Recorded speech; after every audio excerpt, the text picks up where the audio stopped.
Le prophète a dit, de Rachid El-Jaï qui a partagé ça, d'accord? Bon, c'est de Muslim, c'est écrit en bas. Les paroles les plus aimées par Allah sont au nombre de 4. Peu importe par laquelle tu commences.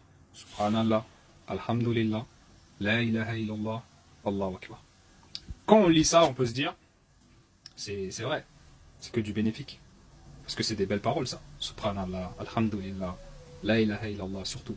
Allahu Akbar, qu'on récite chaque jour, n'est-ce pas? Dieu est grand, Dieu est le plus grand, n'est-ce pas?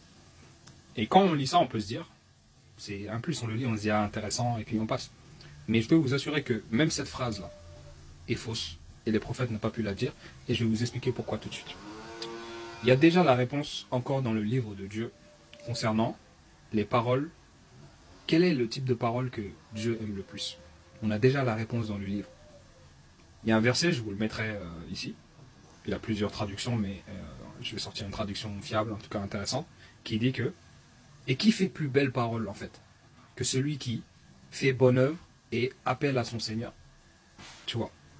Donc il n'y a pas 4. Il faut arrêter de parler de chiffres parce que Dieu, il a tout dénombré. Nous, on pense que la vie, il y a des arbres on plante, ils grandissent, tu vois, il y a des milliers d'arbres. On pense que non. C'est un peu... le nombre d'arbres, il est un peu dans le flou, tu vois. Ok, il y a plein d'arbres. À notre niveau d'être humain, on peut dire dans le monde, il y a plein d'arbres. Mais quand Dieu parle des arbres sur la terre, il y a un nombre précis d'arbres qui vont pousser, tu vois. Donc quand on parle des chiffres, c'est très précis avec Dieu. Il ne faut pas commencer à dire, il y a 4 paroles qu'il adore le plus, les plus aimées, il y en a 4. Parce que Dieu ne vous a pas dit qu'il y en a 4.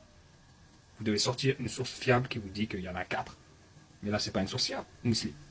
Donc, il n'y a pas un nombre de paroles spécifiques que Dieu aime le plus.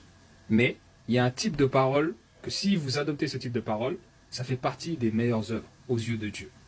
Parce que c'est dans son livre qu'il écrit que qui fait plus belle parole que cet individu-là, en fait, qui appelle à son Seigneur. Je vous donne un exemple de personne qui fait ça, on a Aslam Tout.